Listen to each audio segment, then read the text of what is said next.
Sortim al carrer a preguntar a la gent com va ser el seu primer cop. Com va ser el teu primer cop?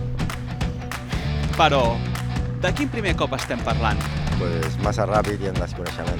Divertit, perquè al final no va anar molt bé i em va servir perquè la següent vegada anés molt més preparat. De què? Vale, si hagués sabut la pregunta abans... No sé, fa ja temps. Doncs fa molts anys. Home, la primera vegada suposo que, bueno, una mica regular, no? Et va agradar? Moltíssim, sí. El meu primer cop, al cap, vols dir, un cop de pau. No com t'imagines. Com va ser el teu primer cop? Especial. Doncs ràpid. El meu primer cop, de què? Perquè hi ha moltes coses de primer cop. Quina? Diferent.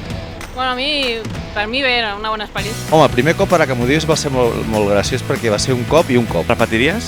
Oh, i tant. Sí, bastant. 2 o 3 vegades a la setmana. L'última vegada que ho vas fer? Fa un parell de dies. El que t'agrada, vas repetint, anem millorant. I quan preveus tornar-ho a fer? Com abans millor. Sí que repetiria. Potser 30. Sí. I tant que sí. Saps que t'estem preguntant sobre pitch empat? Pues no. Evidentment. Moltes gràcies. Coneixes el pitch empat? Pitxapat. Sí, he jugat. Sabeu que us estem preguntant pel pitch empat? Pel? Guai.